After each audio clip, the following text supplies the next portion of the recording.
Did you know there are mountains in the world so forbidden that trying to climb them could get you thrown into prison or even get you killed?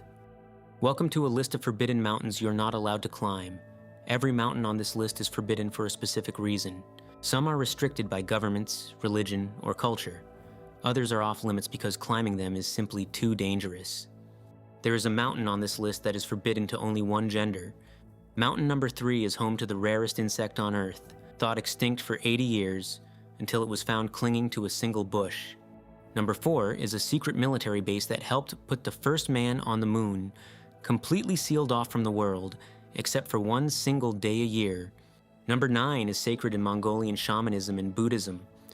It claimed 17 lives in 2017 and remains the most sacred and most forbidden mountain in the entire country. And the final mountain on this list is so iconic that millions of people recognize it instantly. Yet it remains so sacred to the local people that climbing it is forbidden under any circumstances. But let's start with number 1, the mountain that isn't forbidden because of danger, wildlife, or tradition.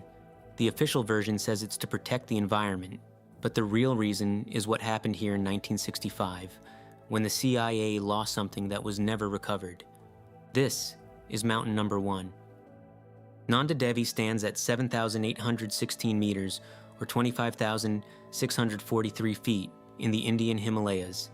It's the 23rd highest peak in the world, and India's second highest mountain. It was once thought to be the highest mountain on Earth, until measurements in 1808 proved otherwise.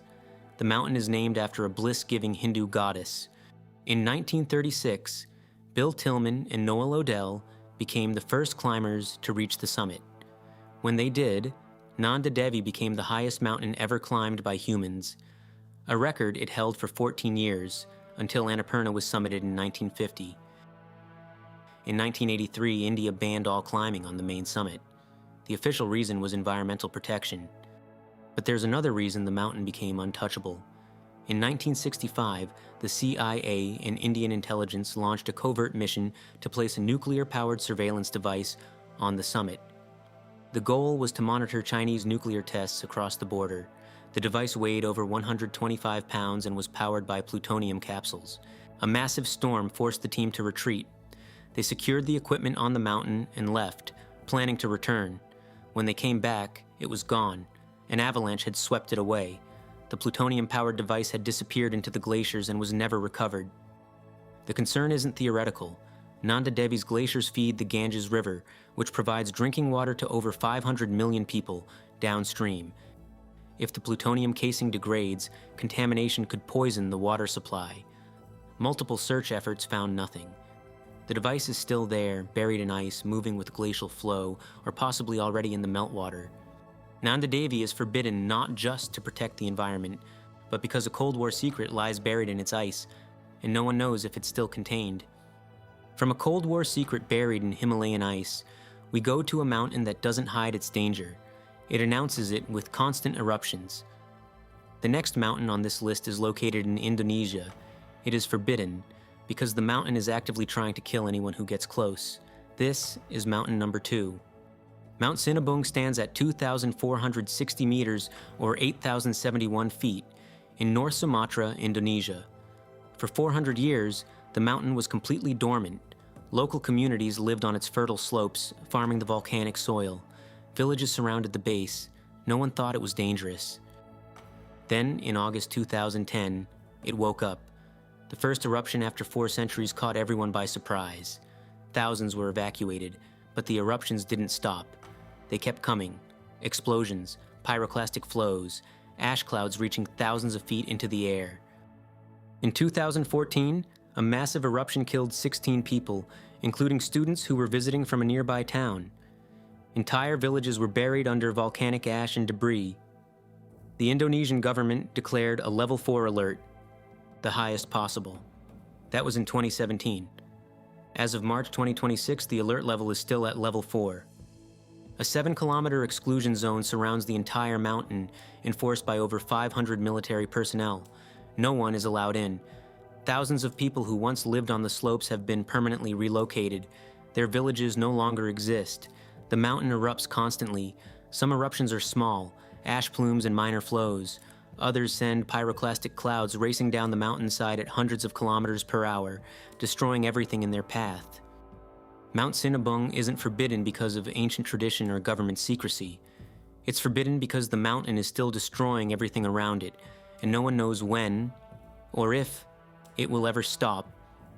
From an active volcano in Indonesia, we go to the middle of the ocean, to a place so remote and so strange that when scientists found what was living there, they couldn't believe it had survived.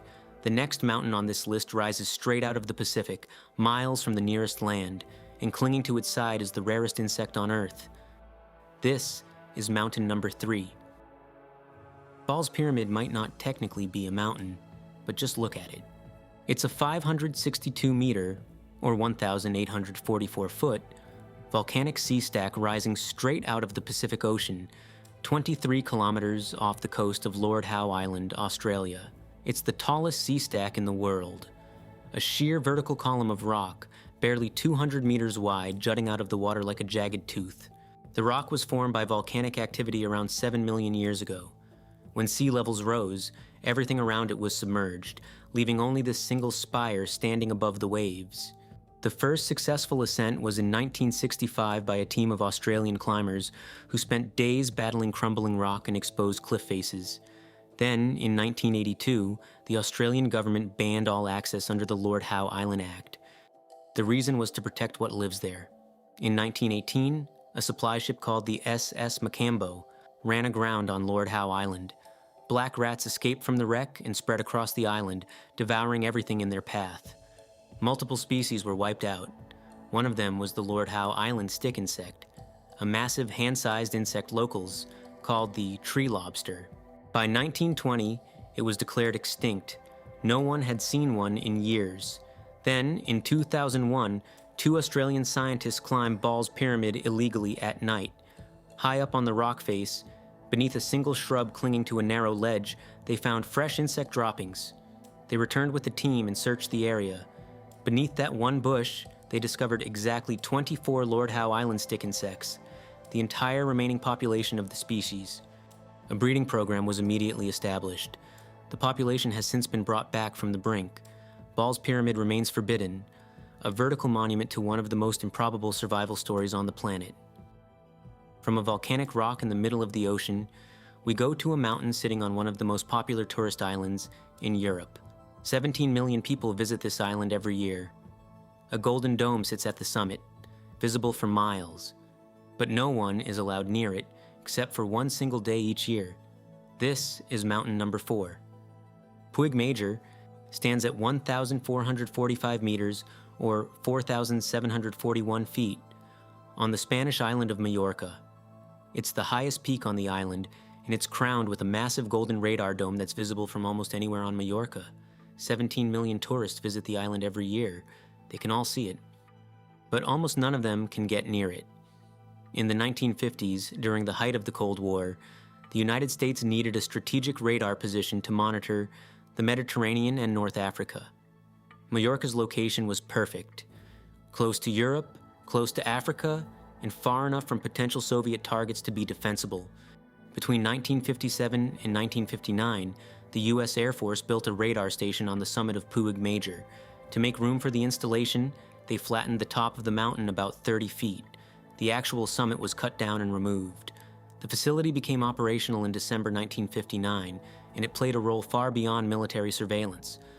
On July 20th, 1969, when Apollo 11 landed on the moon, the signals confirming the safe landing were relayed through the radar station on Puig Major to Mission Control in Houston.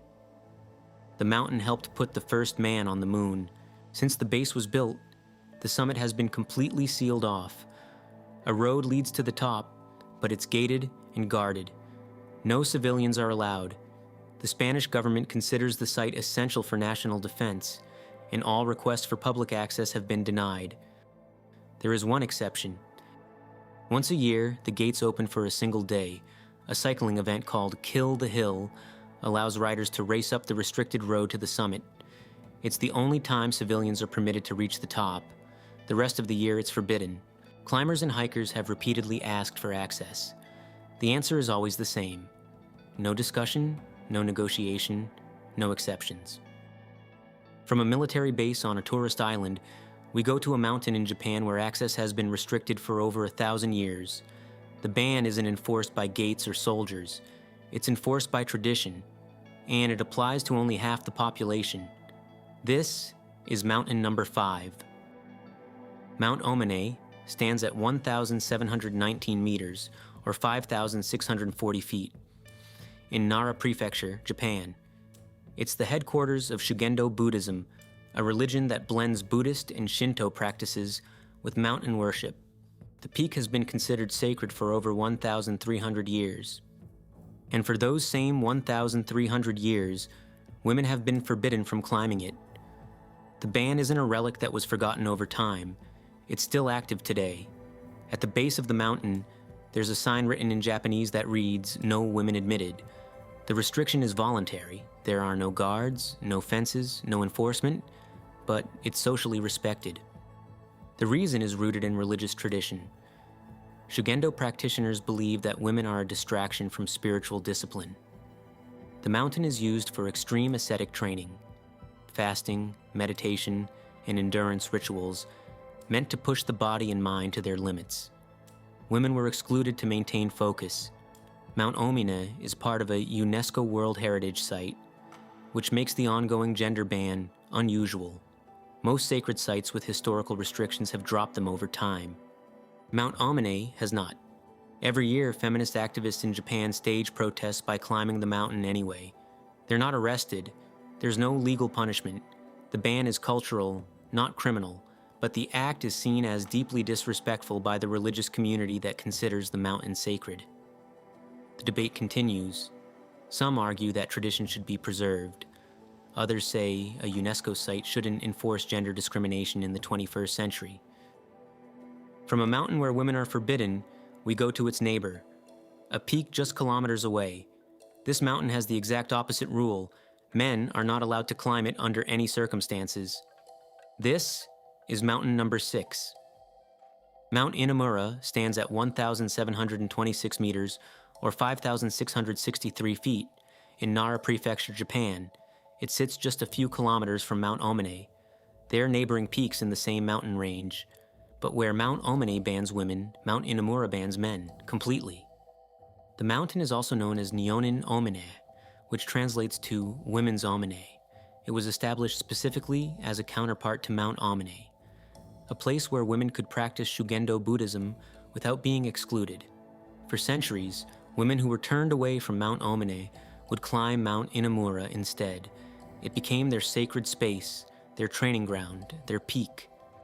The ban on men isn't just symbolic. Multiple sources confirm that men are not allowed to enter or practice Shugendo there. It's a women-only mountain.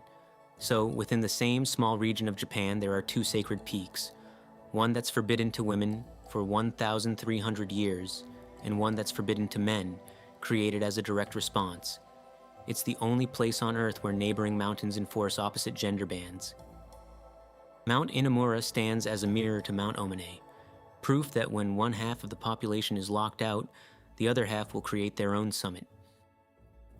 From gender-restricted peaks in Japan, we go to the Himalayas, to a mountain so sacred that it's never been climbed. Not because it's too difficult, not because it's too dangerous, but because attempting it would be like stepping on the head of a god. This is mountain number 7. Mount Kumbila stands at 5,761 meters, or 18,900 feet in the Khumbu region of Nepal. It's not the tallest peak in the area. Everest is just kilometers away. But to the Sherpa people, Kumbila is far more important than Everest could ever be. The mountain is their patron god. In Sherpa belief, the deity Khumbu Yul La lives on the summit. The entire Khumbu Valley, the region that includes Everest Base Camp and the villages that support climbing expeditions, is named after this mountain. The Sherpa have holy books that explicitly forbid anyone from crossing the tree line on Kumbila. Going higher would be stepping on the god's body. Reaching the summit would be stepping on the god's head. It's not a suggestion. It's a religious law that's been followed for centuries. There has been only one known attempt to climb Kumbila. In the 1980s, a foreign expedition ignored the warnings and tried anyway. They were killed by an avalanche before reaching the summit. The Sherpa believe the mountain defended itself. The gods struck them down. No one has tried since. Kumbila is visible from almost every major trekking route in the Khumbu. Climbers heading to Everest pass by it constantly. They can see it, but no one touches it. Mount Kumbila remains unclimbed, not because it's impossible, but because to the people who live in its shadow, some peaks were never meant to be conquered. From a mountain sacred to the Sherpa, we go to a peak in the Philippines that was sacred to hundreds of thousands of pilgrims. So many people climbed it every year that the mountain couldn't survive them. It became so trashed, so polluted, and so damaged that the government had no choice but to shut it down completely. This is mountain number 8. Mount Banahaw stands at 2,170 meters, or 7,119 feet on the island of Luzon in the Philippines. For decades, it was one of the most visited mountains in the country, not by casual hikers, but by religious pilgrims. Over 500,000 people climbed Mount Banahaw every single year during Holy Week, 500,000 pilgrims swarming the trails, camping on the slopes, and gathering at the summit to pray. Witnesses described the summit during Holy Week as looking like a market. The mountain was completely packed with people, vendors, makeshift stalls, and religious gatherings. It wasn't quiet, it wasn't peaceful, it was chaos. And all those people left their mark. The trails were destroyed, trash was everywhere, plastic bottles, food waste, religious offerings rotting in piles. Trees were cut down for firewood. The soil eroded from constant foot traffic. Wildlife disappeared. Mount Banahaw is sacred to over 137 religious sects in the Philippines, including groups called Rizalistas, who believe the mountain is the New Jerusalem. Mystics treat the mountain as a spiritual charging station for magical amulets called Anting Anting. But by the early 2000s, the mountain was dying. In 2004, the Philippine government declared the summit completely off limits. The ban was supposed to be temporary, just long enough for the ecosystem to recover. As of March 2026, the summit is still closed. It's been over 20 years. And the mountain has come back to life. After the closure, Rafflesia flowers, the largest flowers in the world, reappeared on Mount Banahaw. They were thought to be extinct on the mountain. Wild boars, monkeys, and wildcats returned. The forest regrew. Mount Banahaw is forbidden because love nearly destroyed it. 500,000 people came to worship and almost killed what they came to honor. From a mountain closed to save it from its worshippers, we go to a peak in Mongolia that's sacred in an entirely different way. It's protected by shamanism and Buddhism. Only shamans are allowed to enter. And in 2017, when 27 people ignored that rule and climbed it anyway, the mountain took 17 of their lives. This is mountain number 9. Otgon Tenger stands at 4,021 meters, or 13,192 feet, in the Kongai Mountains of Mongolia. It's the highest peak in the range, and it's been sacred for centuries. The mountain is protected by both Mongolian shamanism and Buddhism. A deity named Oshirvan is believed to live at the summit. In 1995, the president of Mongolia issued a decree officially recognizing Otgon Tenger as one of the country's 3 most sacred mountains. By law, the president visits the mountain to worship every 4 years. Climbing it has been banned since 2015. The area was designated a strictly protected area, covering over 95,000 hectares. Only shamans are permitted to enter for religious ceremonies. There's also a traditional ban. Women are forbidden from climbing the mountain. At the base, there's a sacred lake called Badarkundaga. It's forbidden to even place your hands in the water. In 2017, 27 people decided to climb Otgon Tenger illegally. An avalanche struck, only 10 survived, the other 17 were killed. The tragedy made international news. It reinforced what locals already believed. The mountain protects itself. Otgon Tenger remains the most sacred and most forbidden mountain in all of Mongolia. The ban isn't just cultural, it's law, and the mountain has already shown what happens to those who ignore it. From a mountain in Mongolia that claimed 17 lives, we go to the final peak on this list. It's one of the most recognizable rock formations in the world. You've seen it in countless movies. Millions of people visit it every year. But the Native American nation that protects it declared it forbidden over 50 years ago. This is mountain number 10. The Mittens stand roughly 300 meters, or about 1,000 feet above the floor of Monument Valley on the border between Arizona and Utah. They're not technically mountains. They're buttes, massive sandstone formations carved by millions of years of erosion. But they're among the most iconic rock formations in the world. You've seen them. Even if you don't know their name, you've seen them. They've appeared in Forrest Gump, Back to the Future, countless Western films, car commercials, and beer ads. Monument Valley is the visual shorthand for the American West. The Mittens are the centerpiece. Two giant stone towers rising from the red desert, shaped like hands reaching toward the sky. Before 1970, climbers attempted the formations in Monument Valley. There were clandestine ascents over the years. Some climbers were caught. Their gear was confiscated by tribal authorities. Then, in 1970, the Navajo Nation banned all climbing within their territory. The ban was absolute, final, and unconditional. The Navajo consider these formations sacred. To climb them is to desecrate them. According to Navajo legend, the buttes are the carcasses of monsters defeated long ago. They're not playgrounds. They're sacred ground. Today, millions of people visit Monument Valley every year. They drive through, take photos, and stare up at the Mittens. But they can only look. Reports from the Navajo Parks Department have repeatedly addressed false claims that the ban has exceptions or that climbing permits are issued. They're not. There are no permits. There is no negotiation. Climbing on Navajo Nation land is illegal, and violators are subject to prosecution under tribal law. The Mittens remain untouched, visible to everyone, forbidden to all. After witnessing those unique mountains, one question remains. Which one did you find the most surprising? Let me know in the comments. If you enjoyed this video, please leave a like and subscribe. And if you want to learn more about interesting places, or perhaps forbidden islands, check out those videos next. Thanks for watching.